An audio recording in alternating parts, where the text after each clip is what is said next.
I'm walking down the street. I do want to say to Doni and many of you in this room that over a very long career in this city, all of you have helped me and my colleagues tell the truth and to try to tell.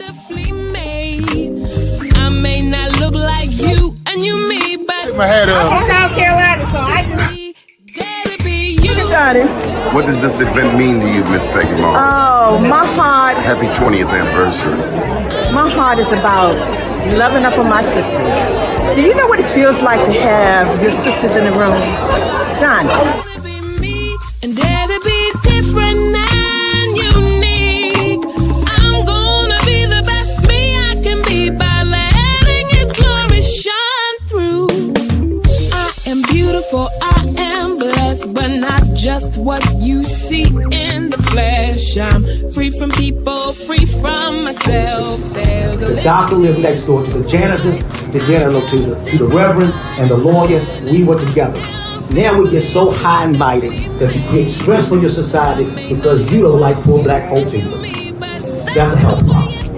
Get yourself together so I can stop being taking care of geriatric people and get back to pediatrics. I thank you, Doni, for all you've done. Let's keep doing it for all the more. letting His glory shine through. Gotta be you, gotta be me, gotta be different and unique. I'm gonna be the best me I can be by letting His glory shine through.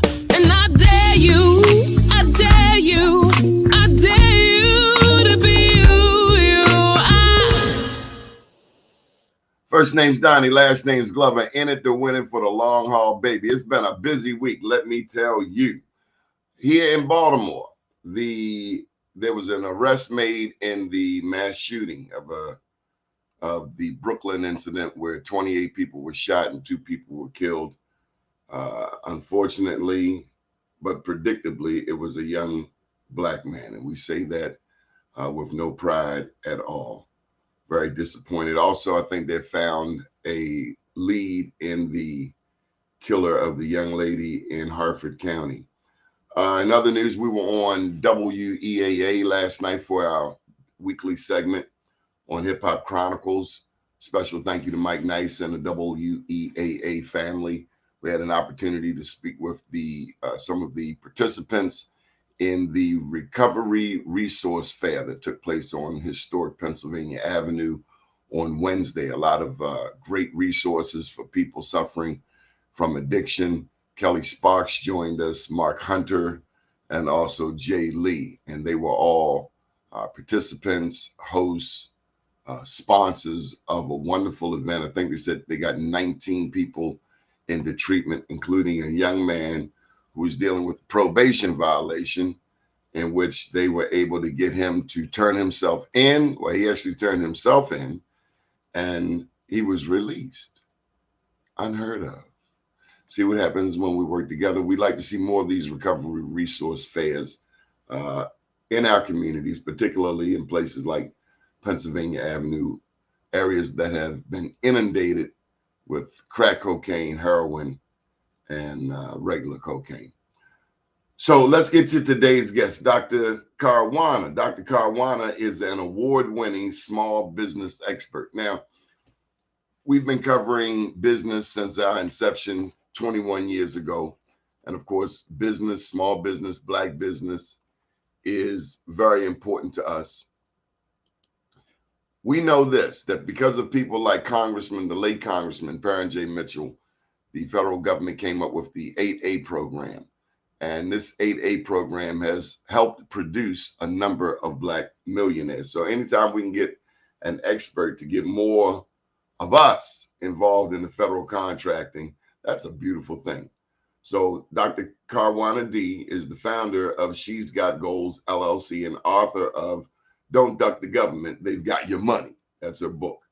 As a 20-plus year business veteran who has successfully built small businesses of her own, she teaches other entrepreneurs how to create generational wealth. Multi-millionaires have been made through this federal 8A program.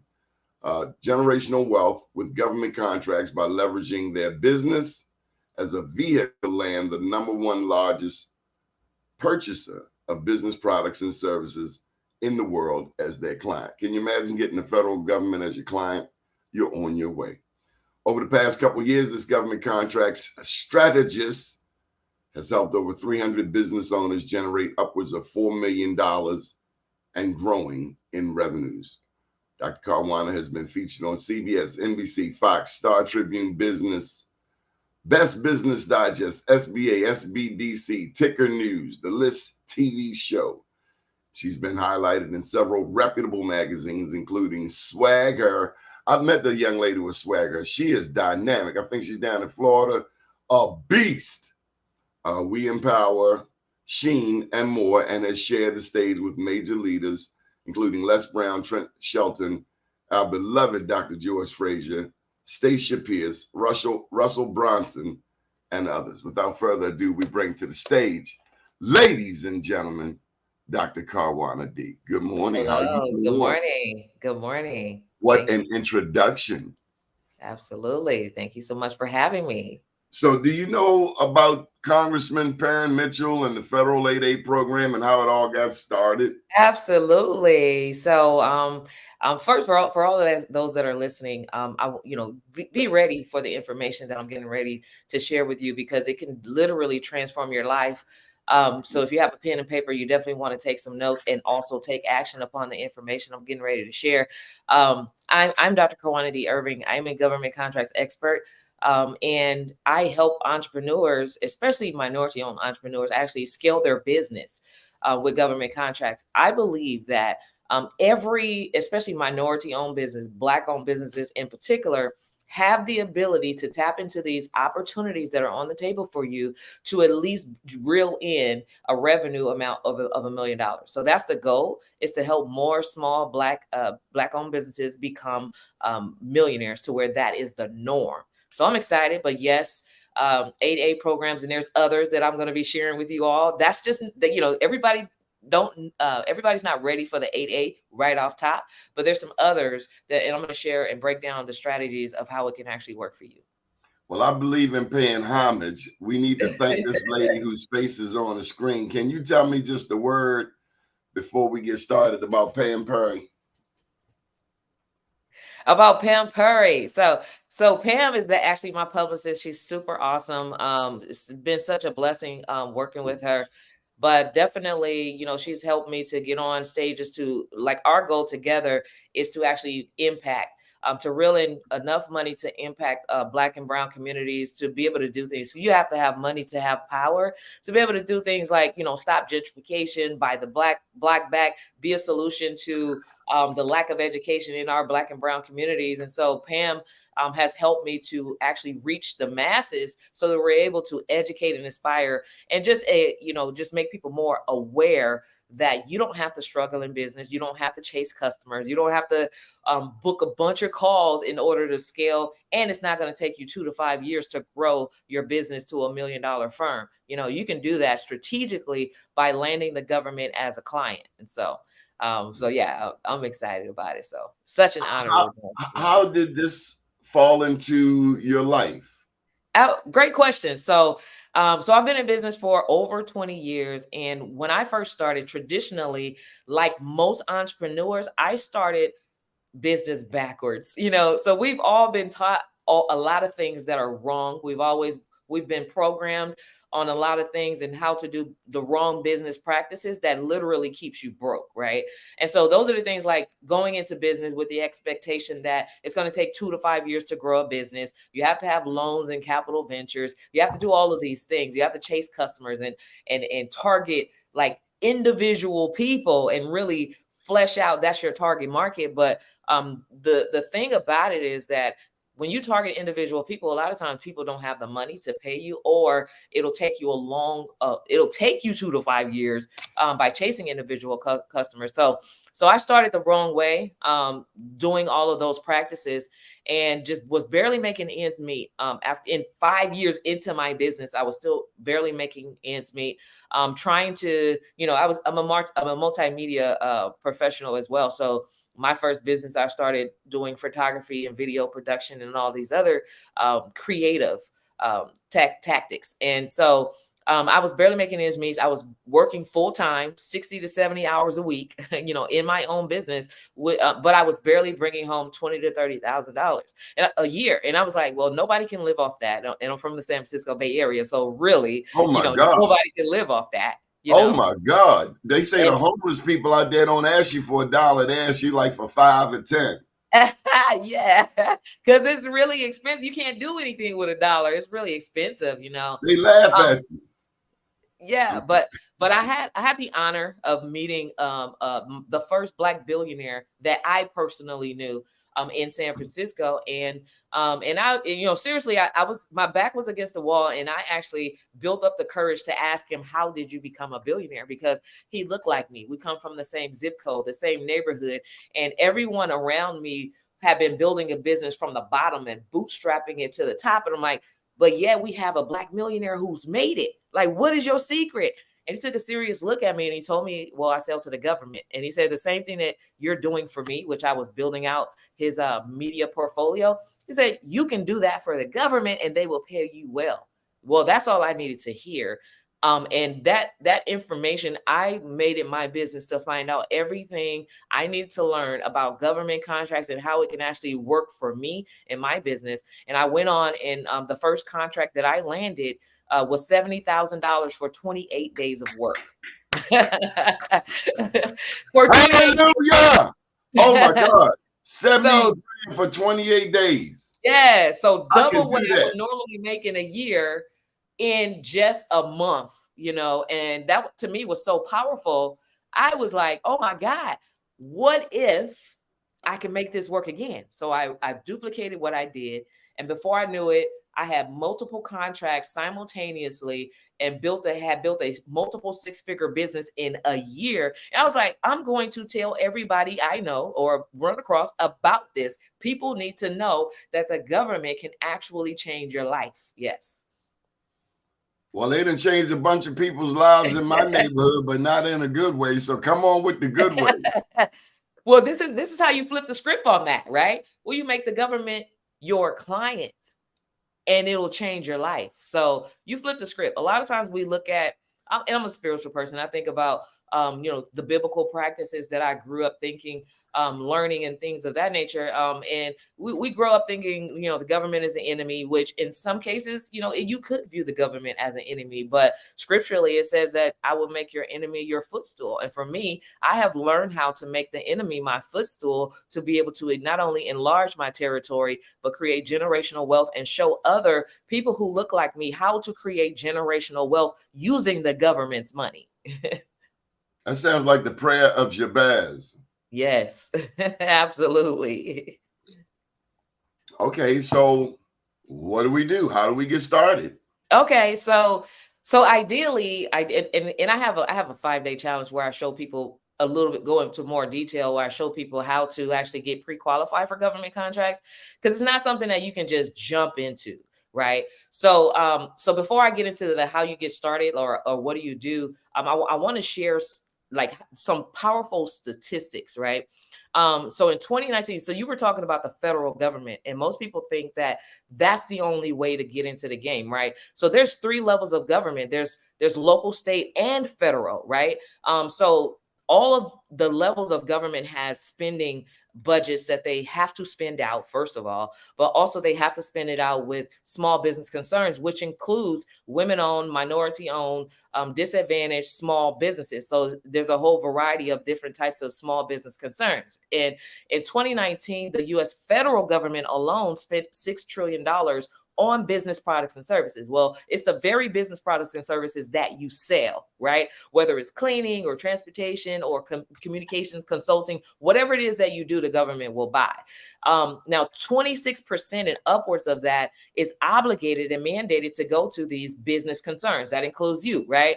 And so in 2021, that spend increased by $4 trillion. So it went to $10 trillion. So 26% of 10 trillion is $2.6 trillion that's on the table for Black and brown businesses, for women-owned businesses, for those who are like maybe you're barely making ends meet. If you're not making $1 million a year, you are a struggling business. And even at that, the government, according to the small business standards, you're still a struggling business if you're not at the 30 million a year on average or beyond over a 5-year period. And so how do you get started? How do you get your piece of the pie? If you have not gotten your piece of the pie, there's typically 4 things that I always share that you should be thinking about. Number one, in order to land the government, who is a premium buyer, as your client, you have to become a premium entrepreneur. Well, what do you mean by that, Dr. Karwanna D? Well, it means that you have to have your ducks in order. You have to have your proper paperwork in order. That includes things like if you have an LLC, or even if it's a sole proprietorship, you need to have either 2 to 3 years of taxes or personal taxes. If you're just starting in business, you have to have your operations agreement, your bylaws. You need to have your EIN, like all of those fundamental bases, right? You have to have that stuff, right? So you can't build a building. So it's just like, think about your business as construction, right? You don't just throw up a building. You have to first start with the blueprints, right? And the blueprint has to be structurally sound. And you have to have an engineer to make sure that that blueprint is structurally sound. Well, when it comes to entrepreneurship, it's no different, right? You have to have a business foundation that's structurally sound to where when things happen like the recession, the pandemic, and all these other things that happen in the media that causes panic, a massive panic, then your business will not fail, right? Because government contracting and doing business with the government not only gives you a cash influx, but it also allows you to have sustainable income. You don't have to worry about what am I going to do tomorrow? I have a customer today. What am I going to do in the next year? I have customers for this year, right? Because typically these contracts are like 2 to 5 years. So there comes the sustainability. So it's a fail-proof business model. So ideally, in addition to having your business foundation sound, you definitely want to also leverage every socioeconomic disadvantage that you can claim, right? A lot of times you're like, woe is me. You know, I'm Black in business. They're not giving me loans. They're turning me down for this and that. Well, that says that you are at a huge disadvantage, right? So not only are you a disadvantaged business, but they know that we've been disenfranchised. So they have these certifications that you can get to actually claim those statuses, right? So you can claim the minority business enterprise status. You can claim the disadvantaged business enterprise status. If you're a woman in business, then that's a double minority. You can claim that status. And for every socioeconomic disadvantage box that you can check, whether it's woman-owned business, even veterans. That's the crazy thing, is like most veterans don't understand the power of understanding the power of entrepreneurship. They don't know that there's money on the table.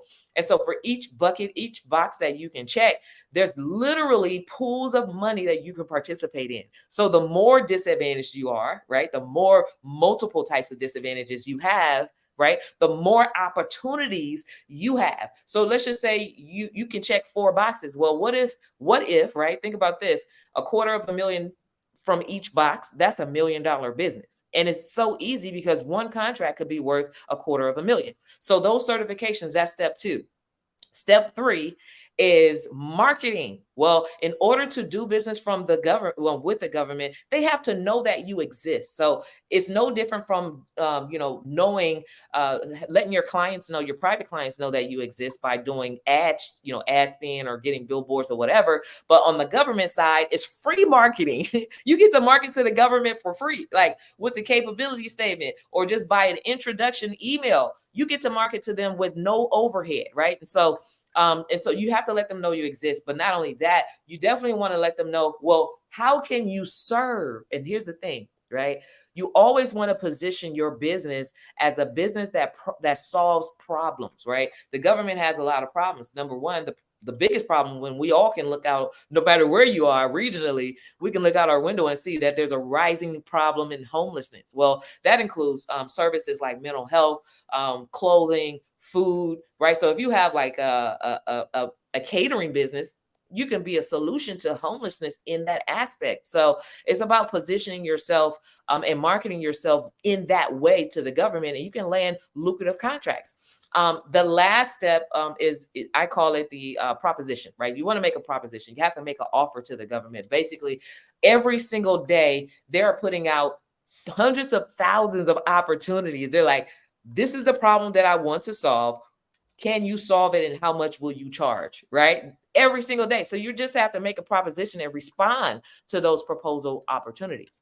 And so typically those are the 4 steps. Of course, there's a lot of nuances in between. And that's something that you can actually learn behind the scenes, at our five-day challenge, which I'll share more about coming up. Can we get to it? So I'm waiting for the question. So I don't know. I'm waiting for the question. So if anyone that's watching this live, if you have questions, I think they can post it in the chat, and then then you can bring it up, Doni, Mr. Glover. So I'll pose the question to you. Okay. For 20 years, as a Black news outlet, I have covered business events throughout the state of Maryland. Mm-hmm. And honestly, why I gotta prove I'm Black? They know I'm Black. When I drive down the street, they know I'm Black. They look at my zip code, they know I'm Black. I love that question. So let's talk about it, because I get that a lot. And a lot of women, even women, they're like, well, why do I got to prove that I'm a woman? Well, these days you really don't know, right? These days there are beautiful men that are, transgender and all these other things. Their business, but unfortunately, you do have to go through the red tape. You do have to go through whatever it is they're asking you to do. You have to do it, right? You have to prove it, right? You have to prove that you're Black, you have to prove that you're a woman, you have to prove that you're a veteran, and all those different things. But here's the thing.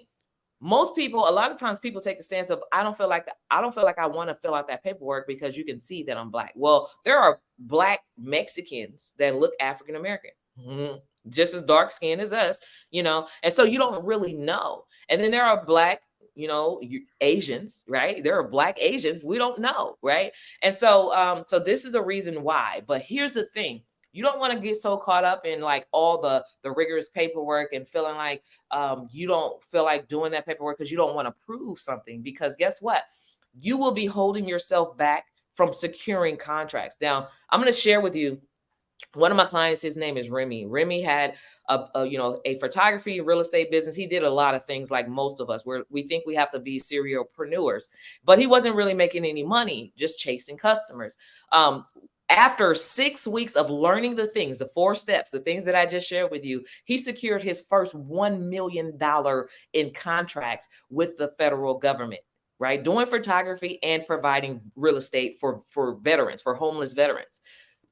What if he took the stance of, I don't feel like I have to prove that I'm Black? Then he will have missed out on that and missed out on the opportunity to not only change the trajectory of his family and create generational wealth. So we want to get to the money. So regardless of what it is that you feel like you don't want to have to do, you have to do that, unfortunately, in order to get to the money. Because I like to think big picture. I'm into collaborative economics. I'm into creating solutions for our communities. I'm into financial impact, because no money, no power. For me, this is what I believe. Little money, little power, but much money, much power. So you have to have money. And I see entrepreneurship and small businesses as the lighthouse in our communities. So in order for that lighthouse to be a beacon of hope for our people, we have to be bringing in some type of revenues.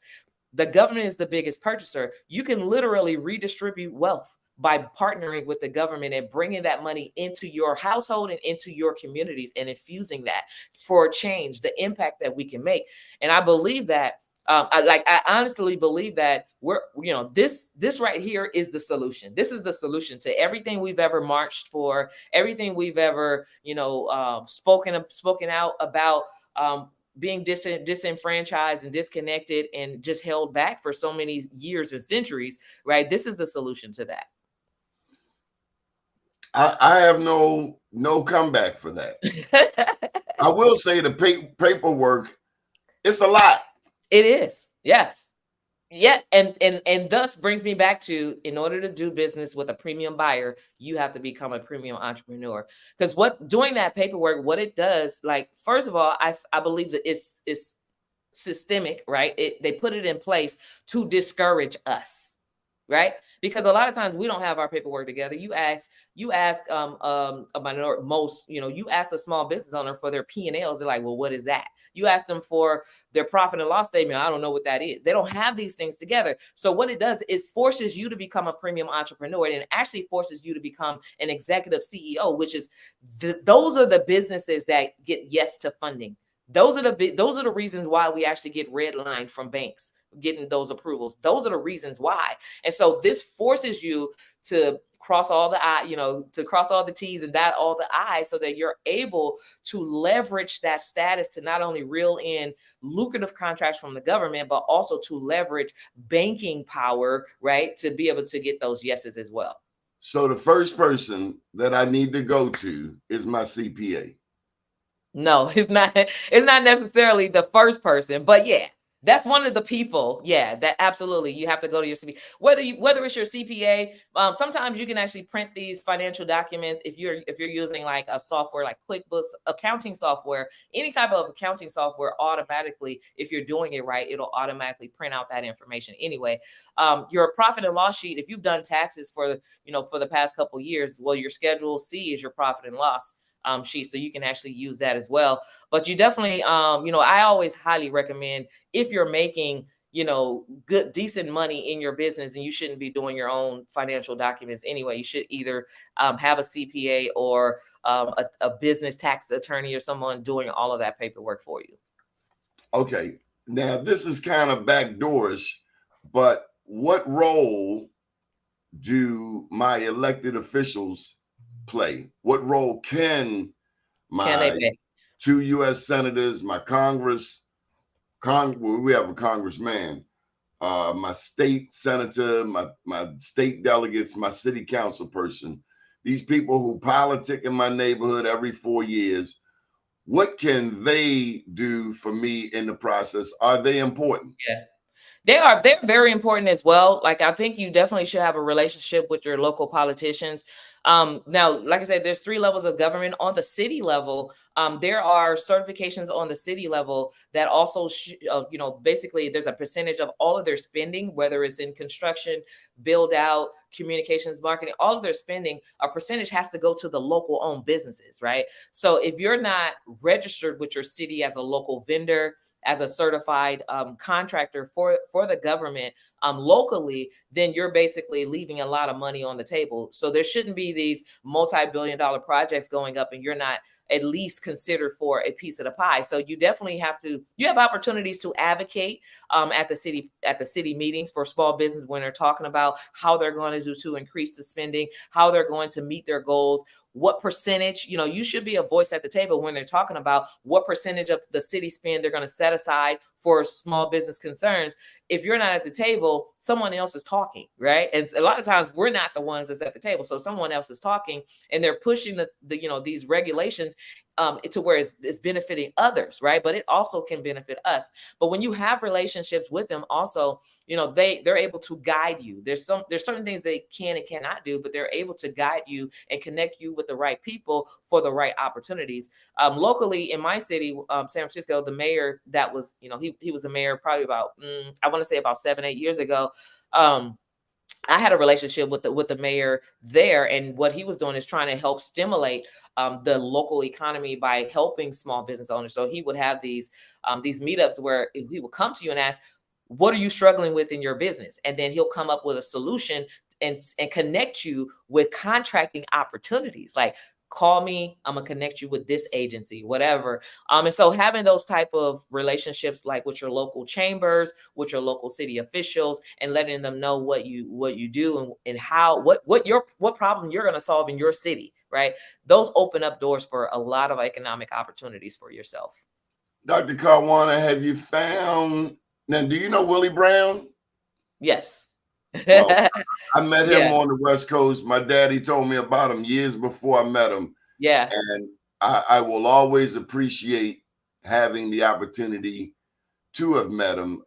I'm not going to put down our East Coast politicians, but it was so refreshing to see a dynamic, well-dressed black man who understood the interrelationship of politics and Yes. economics. Because if you can have all of the black elected officials in the world, but if it doesn't bring Yep. back the bacon Yes. to the community, it means nothing. And I'm particularly proud of him because we were there for a Black Newspapers Conference, the National Newspaper Publishers Association, and he was so celebratory of the Black press and how important it is for us to have outlets like this right here, because other people aren't talking about our issues. But what I also wanted to get to was, do you find certain cities get it or are more on point for Black entrepreneurs, black people trying to get into business than others? What are your favorite cities for Black people? well, that's a kind of a tricky question because really, regardless of what city you are and where you are regionally, typically your city has money for you, and you need to be knocking on their door. But you can't just knock on the door unless you have your ducks in order. So you have to and I would love to have you all, on my 5-day challenge. So if you go to govconchallenge.com, like I could break it down for you in greater detail. So it's govconchallenge.com. Typically you want to get your piece of the pie on the city, the state, as well as the local level. So if they have money for you on the city, you want to go after it. If they have money on the state level, you want to go after it, and federally as well. And sometimes there's money locally that's federally funded, and as well as, and that's it. Yes, that's the website, federally and state funded right in your city. And so it kind of all works together regardless of where you are regionally, because literally Alaska as well, all across the U.S. So I help entrepreneurs all across the U.S. regardless of where you are, tap into the money that's on the table for you. But is this what you set out to do initially? No. So initially, I just wanted to snapping, you were videoing. Yeah, so I was doing video production. I was doing photography. Then it evolved into doing that for the government, which led to doing time lapse and installing surveillance cameras. And then when I saw my business go from $20,000, $30,000 a year to $200,000, $300,000 a month, and got into the multi-million-dollar range with government contracts, then I started growing, I started spreading the information to other businesses across the nation. I'm like, you need to do this. You need to know about this, right? So it's an opportunity where you cannot go into this business thinking the crab in a bucket, right? The crab in a bucket mentality are for those who are struggling in business. That's the reason why they struggle, is because they think about just themselves. People who think about themselves struggle, right? But when you're thinking about collective economics and sharing the information and helping more people, the more you help, the more hope is going to come to you, right? It's called the principle of reciprocity. What? It's called what? The principle of reciprocity. You get what you give, right? So I did not know that. Slow down. Okay. You get what you give. Yeah, you get what you give. Is that what my daddy meant when he said, with a closed hand, nothing gets in, nothing gets out, but with an open hand, there are endless possibilities. So the moral to the story is to help somebody. Yes. Well, I got to tell you, Dr. Karwanna, I don't know what kind of preacher you are, but there's some people who's so stingy they wouldn't help Jesus, and they the first ones in line for help. Yes. Help me somebody. I heard someone tell me one time, if you want to, it was a quote. It was by, I think it was Zig Ziglar. He talked about when you serve other people, or if you help enough people get what they want, you'll always have what you want. And I believe that. True. That is so. I need you to say that again. If as long as you continue to, if you help enough people get what they want, right, you'll always have what you want. It's the power of reciprocity. You have to give. Zig Ziglar taught me something else. He posed a question here in Baltimore. He said, "How often are you to date your woman?" And I knew I had to answer. I said, "Once a week." He said, "No, every day." Yes. That white man taught me something. I was like, "Go ahead, Zig. Yes. I salute you, partner." Yes, absolutely. He told you the right thing for sure. Right. For sure. So okay, so GovCon challenge, a 5-day challenge, and we need to sign up for this.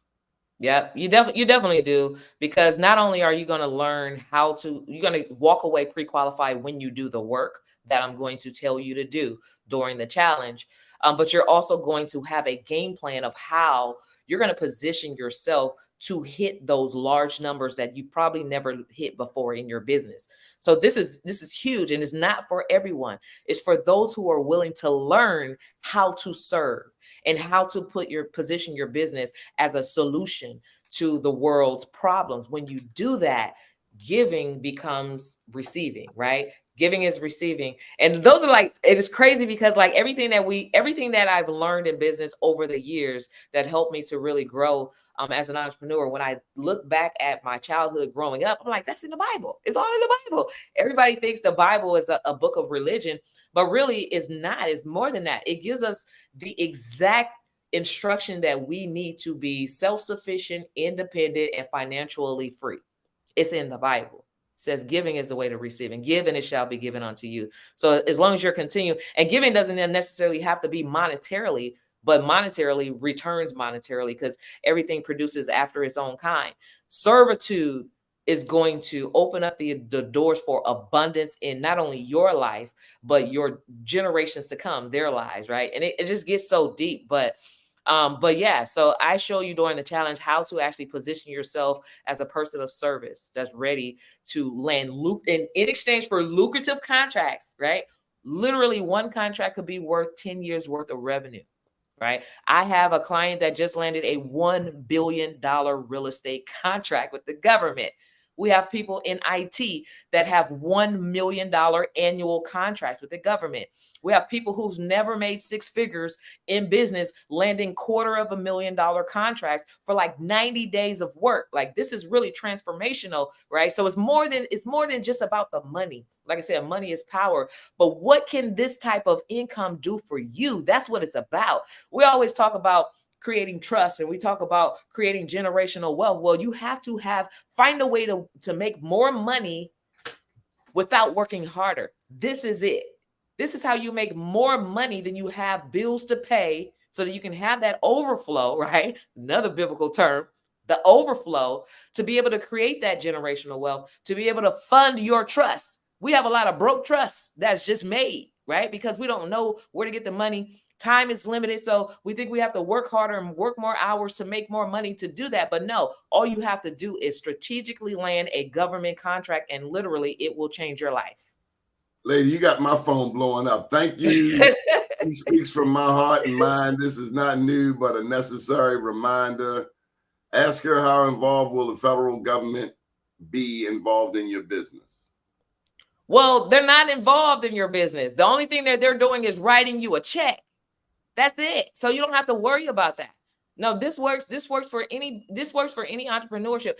Even if, like, let's just say, for those who have like maybe like a record, you've done some time in jail and now it's hard for you to get a job. Well, you start a business to do business with the government, the very government that held you behind bars. It works for you. So that's how uninvolved they are in your business. But they do want to know whether or not you owe the federal government. They want to know if you owe them. That's about it. But as long as you don't owe the government any money, which there's solutions around that, then they can award you contracts, and they're not involved in your business. They just want to know, we paid you for this. Are you going to deliver? That's the limit of their involvement right there. So somebody else asked, can you get pre-qualified even if you're not a six-figure business? Yes, you can. Even if you're brand new, you can get pre-qualified, because the pre-qualification process is going to show you exactly how to build your business foundation to where you're actually going to qualify for those contracts. Yes. One person asked early on, and I wouldn't ask you in the first half hour, if you could go back over the four steps. The four steps, yes. The 4 steps. So business foundation is key. Certifications of all your socioeconomic disadvantages. Now, you don't necessarily have to have certifications in order to do business with the government, but what it does is gives you leverage. Leverage is so key, because let's just say there's a $60 billion spend that's happening on a new build out in your city locally, right? Well, that $60 billion project is going to have obligations and goals to utilize maybe 25% of Black owned businesses and women owned businesses. So that certification is like, oh, okay, y'all looking for me? Here I go, right? Here I am, right? And right now, without that certification, they're like, well, I guess nobody meet these qualifications. They can't help us meet our goals. Nobody's stepping up to the plate. So guess what? They're going to give that money and redistribute it elsewhere. So that's why certification is so very key. Marketing is the third step. You have to market yourself to the government. What are your capabilities? What do you have to sell? So for instance, and here's the powerful thing. So I show people how to unlock the $1 million, the multi-million dollars. So everyone who started a business, number one, you started something that's going to, that literally can change your life, but you probably just don't know how to maximize on the business opportunities that are there. The other thing is, I show people how to unlock the multi-millions of dollars that's in their business. It's specifically because they don't know that they're worth $1 million. But here's a breakdown. So let's just say there's a child care provider that, they provide daycare. Well, daycares probably can make, maybe 6 figures, but guess what? They're probably thinking that, you get paid one way. You get paid to watch kids. Well, they have government contracting opportunities for daycare providers as well. But here's how you unlock the multiple millions. Here's how you take that 6 figures and maximize it and multiply it to multiple millions, right? So when it comes to the government, so there's a thing called NAICS, the NAICS code.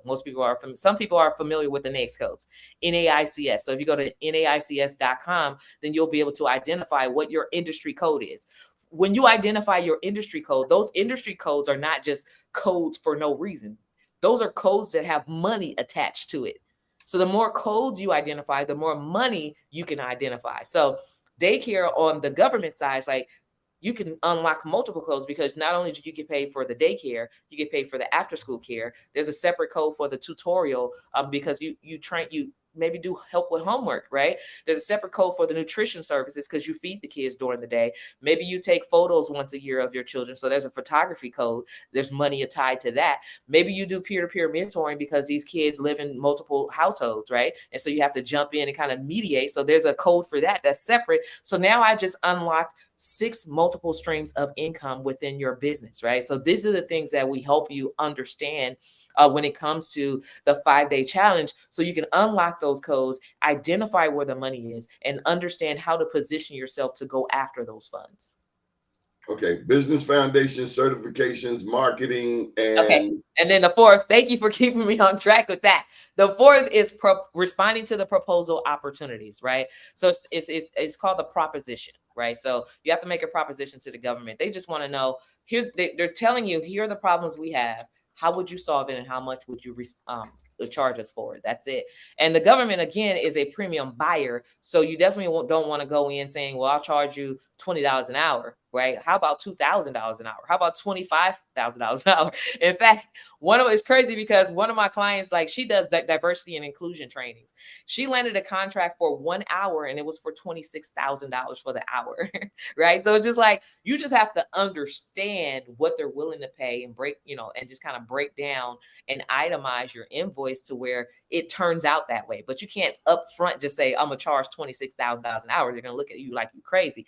But if you itemize it in a specific way, it turns out to be $26,000 an hour.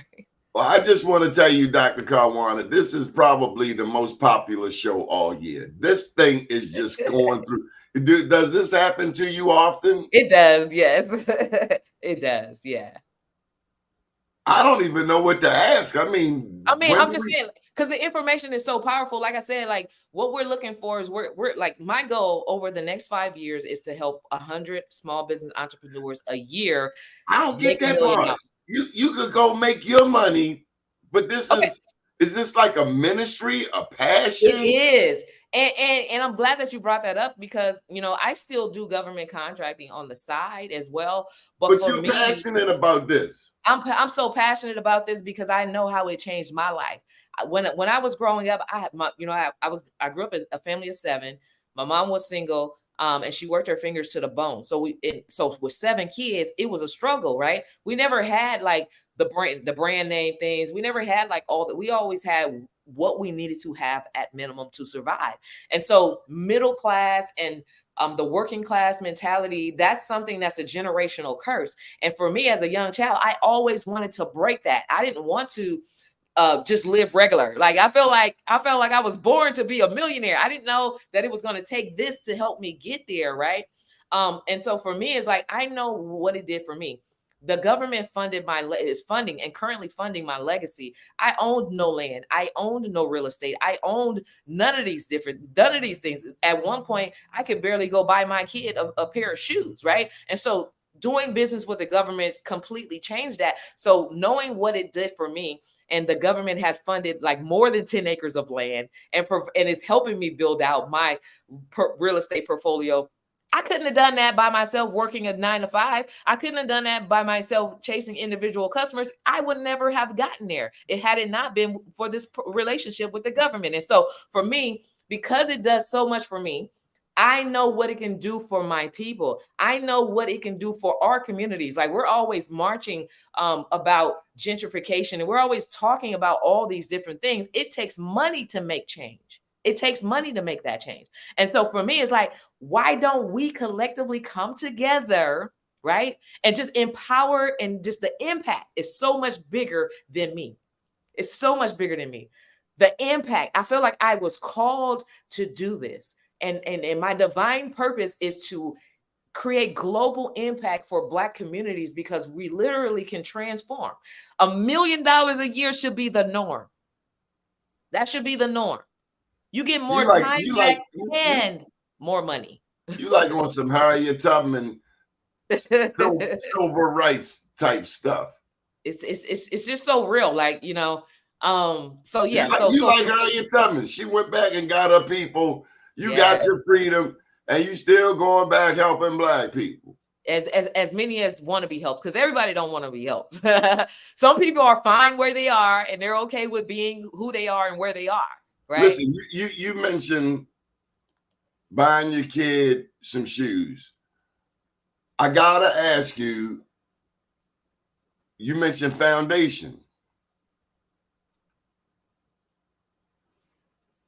What's the family's role in your life? Yeah. The spouse, the kids. I would imagine everybody got a job. I grew up in a family business, and as soon as you're old enough to answer the phone, you got a job. Yeah. So my kids are still, they're still young. So my youngest is 2. My youngest is 2. My oldest is 25, and she just graduated. She has her PhD. She's she just graduated from Columbia University. She's a midwife. So she's the first midwife in the family. So my kids are, they're going through their, college education. They're finding themselves right now. But entrepreneurship is definitely something. So my son, one of my sons, he's 18. He just graduated from high school, and he's already like, Mom, can you tell me about credit? Can you tell me why they don't teach these things in school? So I teach my kids about the things that I've learned so they can have that knowledge. Like we talk about financial literacy, there's such a gap in understanding how credit is leveraged, how entrepreneurship is the vehicle that's going to help you get out of the middle class to the upper middle class or top class. Like you can be one of the top 3% of millionaires in the world when you understand business. And so my son is like, Mom, can you help me start a business? So I'm like, yes, I'm going to show you exactly what you need to do. But first you need to go get some education and go get some job experience, right? You have to get some job experience. Even though I don't believe in working for anybody else, you have to have some experience because that experience will carry over into your business. Meaning you can't sweep your own floor until you learn how to sweep somebody else's floor. Part again, serving others. Right? Same thing. What about in a world where our children, Black children, have this heightened sense of entitlement? How do we navigate that as parents? How do we know that we've taught them the basics, but they're also in a new world? Khalil Gibran in his book, The Prophet, says we are like the bow and they're the arrow, and they're going somewhere that we will never go. But we still want them not to lie, not to steal, not to cheat, not to kill. Take care of home, don't cheat, be clean, cook your food, grow your food. How do we do that in this really complicated world? In this world. It's like it can be challenging because we didn't have, like, in our generation, we didn't have access to like the internet and social media. We didn't have access in outside influences, right? Our kids these days are highly influenced by what they see. And a lot of times what they see is really just a fragmented imagination. Like, it's not even real. So they think that you got to be a rapper to be rich. And a lot of those rappers are not rich. They're broke. If they don't have a business and they don't understand how to, these things, financial literacy, how to invest in, priceless commodities and assets, they're broke, right? So they're just, it's just Athletes too.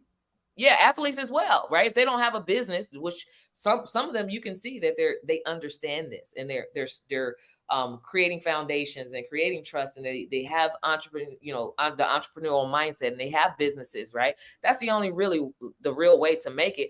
But the only thing you can do, like I would say, is you have to plant the seeds. You just have to continue planting the seeds. Some will go astray, but eventually they will. Your sheep know your voice. They will eventually come back home once they find themselves, and once they figure out for their own selves that my way didn't work, or this is just all a facade and it's just not real. They will come back, just like a lot of us who grew up in the 80s, the 90s and beyond, and before then. We all grew up in the church, but a lot of people went astray, right? But like I said, your sheep, God says, my sheep know my voice. Eventually, you will come back to the basics. You will come back to the foundation that was built for you. And so this is the same thing that we need to do, think about when we're raising kids, right? As long as you've done everything that you're supposed to do as a parent to lay the right foundation, they will come back. You just have to let the bird fly. Right? You have to let the bird fly. You have to let them out of the cage. They will come back. Any message to our Black women? Our Black women have held it down for so long, going back from the beginning. And many times we as Black men have failed. But we're coming around. But there's a new Black woman today. She's stronger, bolder. I don't know if it's the age of Aquarius. I done heard all kinds of things. But you got a Black vice president, Black woman vice president. You got Black women as CEOs of Fortune 500s. That's never happened before. They're breaking glass ceilings in unprecedented fashion. Any message to our sisters? I mean, and even to brothers who may be dating a boss like yourself. Help me out. Help the brother out. I think that women are so powerful, especially Black women. We're so powerful and so resilient. And I think that, like, really, women have always been the boss for me, right? Whether it's the boss, a lot of times, we have of course, put our men on a pedestal, which of course, what we're supposed to do, put our men on a pedestal. But at the end of the day, it comes back to it's the woman who's really laying the foundation. And so that's just my own personal opinion. The woman is laying the foundation, because how many men have you met and talked to, like, well, let me ask my wife, let me just run it past my wife, right? And so really, women I have and from the streets, it could be perceived as, oh, look at this poo butt, look at this weak dude. But as you grow into manhood, you realize, no, dude on point, because one, he gotta sleep with her, and if he can play dumb if he want to, but she gonna crack him upside his head. You wake up and she just staring at you. Why you staring at me? I mean, you better listen to her, and we gotta listen and humble ourselves. God has given us as women a certain type of intuition and wisdom and insight, and that's so needed. But also, God has blessed men with strength, right? And the ability to lead and to protect. And so it all works together. We need each other, right? So we do. We all need each other. But women are so very powerful. And this is one of the reasons why I love empowering women to become financially literate, financially free, because regardless if you're building together, right? You could be a millionaire just by yourself, and then help your husband become a millionaire. Now you're two boss millionaires together, right? And so for me, that goal of helping 100 small business entrepreneurs in our Black community secure $1 million in the next 5 years, that's $500 million that I will have impacted the Black community back into our communities. Just imagine what that can do for you, especially if you have the mindset to do business with other Black owned businesses. That is so powerful. We need that type of injection into our communities. You can look outside and see the missing link is money to make that change, right? That's the missing link. So I'll show you how to get the money and where the money resides. I wrote this book back in 2021. It was the anniversary, the centennial of Tulsa's Black Wall Street. But I didn't want to talk about Tulsa. I wanted to look at how those people got to Tulsa. Found out they came from Florida on the Trail of Tears, and they weren't slaves. They were not slaves. And then I started finding out that Tulsa's Black Wall Street, that was way down the line. That was 1921 that got burned down. But in New York City, in Seneca Village, between 82nd and 89th, they had a Black community. In Brooklyn, they had Weeksville. And then you start learning, like in East Texas, they had 500 Black towns, or in Oklahoma, they had 80 to 70 Black towns. Yeah. All of that to say, we have $1.5 trillion in annual disposable income. The equivalent of the 15th or 16th largest economy on the planet. Yes. What is wrong with us? I mean, we make every brand famous. Except our own. Help me out. I mean, it's crazy that you say that, because we are the largest spenders. That's why everything and everybody market towards Black people. When you look at all the commercials, they just came out with a Madam C.J. Walker Barbie doll. You know what I'm saying? They market and target us as spenders. It's because we spend outside of our communities. All the other nationalities, like Asians, you'll find a whole Asian community. They buy with each other, right? Everywhere. The Indian communities, they all buy with each other. But us, our money only circulates one time in the Black community, unfortunately, right? So that we need to be more conscious about where we spend our money and how we spend our money. And the reason why we do that is because it all comes down to the miseducational, misdirectional institution called school. The seeds are planted in school. The seeds is planted in the school for us to become consumers. The consumer. So we have a consumer mindset because we've been programmed to be consumers and to spend. We were not programmed to be the creator. It's creators. Like God was a creator. And we were made in God's image. That means we automatically are designed to be creators, but yet we're consumers. So something is wrong, right? Right. So we got it backwards. Yeah, so we got it backwards. But creators actually, how you actually can flip the script of getting on the other side of money is by becoming a creator, whether it's a creator, a designer, creator of a book, creator of music, whatever. That's how you literally flip the script on that. But it's like all this programming and all the things that we've learned over the years, like decades of things, we have to be willing and ready to unlearn. Like we've been taught things like time is money, right? Actually, it's not. Time is ultimately more valuable than money, because if you had $1 billion today to kill yourself tomorrow, you're gonna be like, I'm cool, right? Because you want to live. So that shows you right there that time is more valuable than money. So when you learn to disconnect your time from your money, this is how you can do things like make $1 million in a single day, right? The concept is so mind-blowing when you understand that it can work for you. It's working for other people, right? But we've been taught you exchange time for dollars. And if our time is limited, we only have 24 hours in a day, really 12 hours, because we sleep the other hours, right? Or whatever. We only have that 24 hours in a day. Really, you have like a 8-hour period a day. So your time is already limited.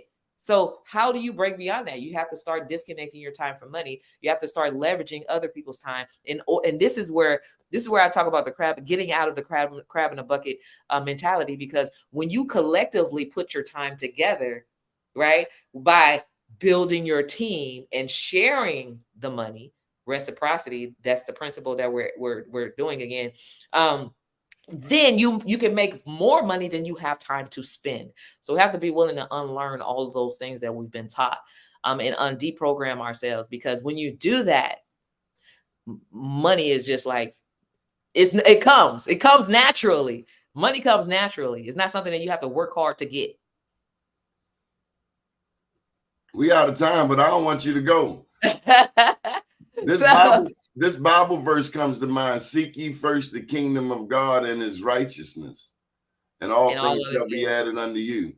Tell them what they're going to see when they go to govconchallenge.com. I can't wait to go there. And I'm mad that I'm on the air because people have gone there before me, but nonetheless. So go to govconchallenge.com, register as VIP, because a VIP, you actually get an extra hour during the challenge where you can come on behind the scenes with me and ask questions as well. And you get a free copy of my book, Don't Duck the Government, They've Got Your Money. And it's all about how you can actually make millions pitching and winning government contracts. So go ahead and get yourself registered. Literally, especially if you want to be a part, somebody say, I want to be a part of that 100. Just get ready, because anything that you've never achieved before, you've never achieved it because you have not been the person that achieves that. So really, it's about being willing and ready to transform into the person that can access that. I show you and help you how to transform to become the person that can access that type of capital. And it doesn't take long to do it. Have you ever thought about running for president? I have not. No. You're the kind of president I would like to see. I just believe, I believe in, like, I like to be the voice, the voice of empowerment to show people that you can achieve anything in the world that you want to achieve when you put action to it and have a realistic goal to achieve it.